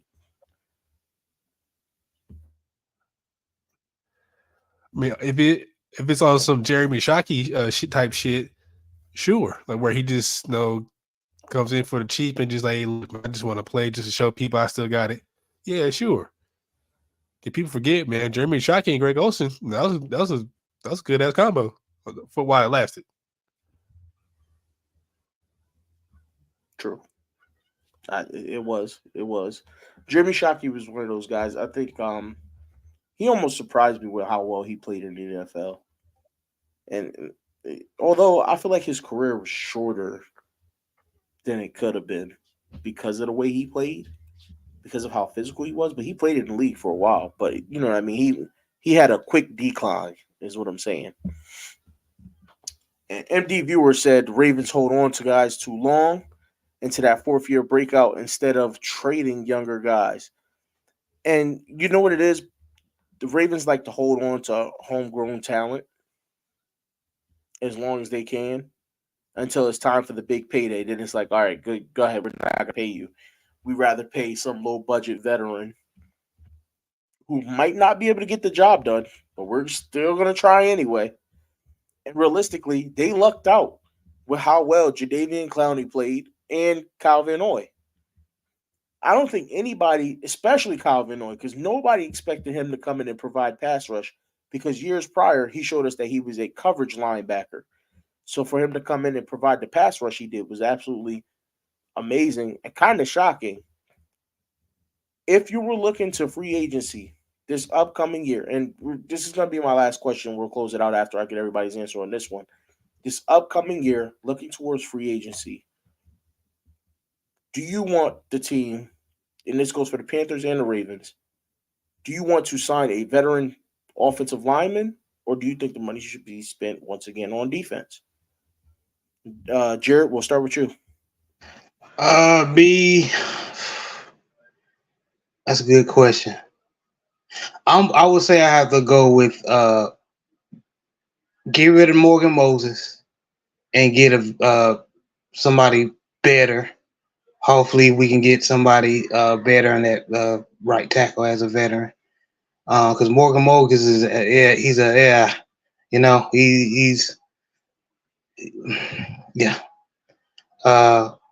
I say sign a veteran at right tackle, and then for younger, we need to get a little bit more younger, more athletic in the secondary, and don't get a stiff Kyle Blue Kelly or somebody like that. I don't know why the hell we drafted him. That's all I got.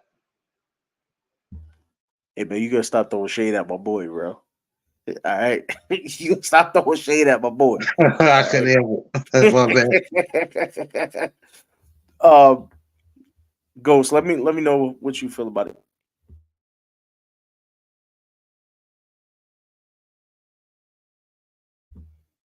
You're still muted, sir. Of course, I said that as soon as I said something. I was like, why does it say Mike muted? I'd say we get rid of both tackles. Sign veterans on both sides. I mean, you could get you a decent $9 million tackle that's going to be healthier than Ronnie. He might not play better than, he might play around, but for $9 million, you can get something comparable to Ronnie. Take the other $9 million, get rid of Moses, and get something comparable to Ronnie on the other side. You still got $2 million left over. And them that left guard, right guard spot, make them young boys play. Speaking of that, I gotta say this before you move on to the other person, Big Red.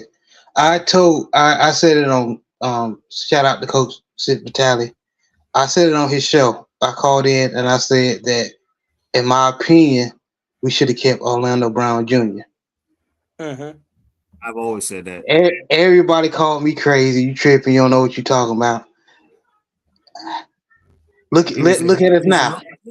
He was the healthy guy. Like you don't. I've never seen a backwards mentality where you trade somebody who was seriously hurt and keep the guy who's healthy. Yeah. I'll say this. Just about Faalele real quick. Faalele, he's not a scrub, but he's not a tackle. He's the guard. Faalele is a guard, 100%. He's an oversized guard. His feet too slow for tackling. Yeah, he can't move quick enough. His feet are slow. His even his kick step. If you watch his kick steps, for a guy that size, he takes the tiniest. He has the smallest kick step I've ever seen when he's backing up in his position. So I Faalele is a guard to me, 100%. If you take Faalele and Ben Cleveland, and that's why I said let the young guys play, because I believe Faalele should be on the left and Cleveland should be on the right. Those two guys can fix Linderbaum's biggest weakness, a zero technique that is 350 pounds, just like the guy who's on the Bengals. If that zero technique has to line up and figure out which way he wants to go, and one of those ways is towards Faalele and the other one is towards Cleveland, he's not winning that through just sheer power. Because if y'all notice, the people are not running through Faalele, they running around him because that dude is huge. He's 6'8", 320. Yeah. No, excuse me, 340 on a fat day. Damn. Yeah, he said on a fat day. Yeah, that's a big boy. That's a big boy. They're not running through him. You're absolutely right. They're not. They're going around him. And it's because he's not quick enough. He doesn't have the quick feet. So that's why I think they tried him out at guard. I think they go further into that this offseason, and they actually move him to guard permanently. Because if you notice, they tried him out at guard, then they gave the spot to Simpson, rightfully so, because what's the other guy's name again? The rookie we drafted. Saleh. Saleh's a tackle, a right tackle. He was not supposed to be playing guard at all. He's not going to be a left tackle. Saleh is a right tackle. And he played terribly at guard. Yeah, I'm interested to see how he pan out because he still has an ACL or MCL tear. We don't even know if he'll be back to full power. Yeah. There's a few reps I've seen Saleh. He looked horrible. Mm-hmm. Agreed. Saleh looks terrible. He's Mercari with a way higher upside. I guess. Voorhees, even if he does, here's my problem with Voorhees, right? Even if he does come back healthy, he has a history of injuries all throughout college, not just the ACL. So you got a lineman who probably, had he never had any injuries, would have been drafted in the first round more than likely. But because of his injuries, it knocked him as far back as the 6th round. You don't see that often. He's a white version of Stanley right now. Like you don't see that often that a guy gets hurt so many times in college that they say, you know what, you're good for the 6th round, not the 1st anymore. That's very rare. 7th round pick. My bad. I thought he was a 6th round pick. Jay, you can unmute and say whatever you like to say, sir. You don't have to put it in the chat. Hey, but if he's the player, I saw film on him. If he's the player that I think he is, and he Second, converts third round. that, if he converts that to the NFL, we may have a gym. This is We true. may have a gym. Yeah. But he got to be healthy though. That's true. That's true. And that's a big if right there. It's big Health if it is. big. I'm hoping. Yeah, it's scary to think of because again, that many injuries and fall that far, it's one of those things. I see what you're saying in the chat. Let me know if you want to hop back in. I'm gonna end the show soon anyway, but it's up to you. If you want to give your thoughts on the Panthers and if they should sign some veteran offensive linemen this offseason. What team did Voorhees come from? Because I'm getting some JK vibes from him. USC. USC. Damn, it's not in the same school. I wonder what happened. USC. Yeah, he's a USC guy. Voorhees, he definitely if you watch his tape from when he was healthy, he was very good. Very good. And like Jared said, there might be a gem there. But again, trying to heal in the NFL is almost impossible. Yeah, we drafted Ojabo injury again. I'm like, we didn't learn last year. That's kind of what I'm getting at here, right? The Ravens are going to continue to do that because they think they can, trick the system or beat the system somehow. But it's something they need to stay away from in the future if they want to change, if they want to grow, especially knowing that you're not doing the greatest job healing the players you got that were 100% when you got them. You can't get them back healthy. So why are you drafting guys that are already hurt? I feel Again, like when you don't raise your facilities, when you don't raise your facilities in your stadium and your guys keep getting hurt. Again, that's the other reason why we need to get rid of Harbaugh and his cronies, because he allows it. He has a voice in the meetings, and I don't want to get him, but he just goes along with it. Does anybody realize MD Viewer says the same stuff that Hendo seems to say? I've noticed that too. No, because this one right here, I don't think Nintendo got any faith in Ojabo showing up in any. He said that. He said all of our players get hurt, and then contract year they show out. We get 1 year production and they leave. And then he mentioned Ben Mason, the fullback, that Hendo always says, why do we have 2 fullbacks out of the 12 fullbacks that's in the whole NFL? Listen. Sorry, out of the 8 fullbacks that are in the whole NFL. It don't matter. As long as they hit that subscribe button, that's all I care about. You know what I'm saying? That's all that matters. But, exactly. I'm saying Hendo got a tablet, a phone, and a work phone, and a computer. He's in 2 places at once. And I'm okay with that. I tend to do it. I do it, so I'm okay with it. Listen, so we're going to get out of here now. Ghost, you want to let them know where they can find you?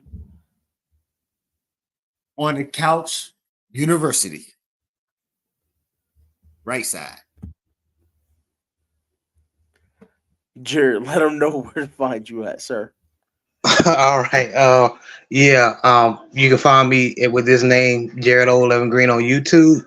But my show that I actually have every Sunday when I can, called the Southern Baller Show. So me and other brothers from the country. And we have a brother from Cali as well. So, we take everybody.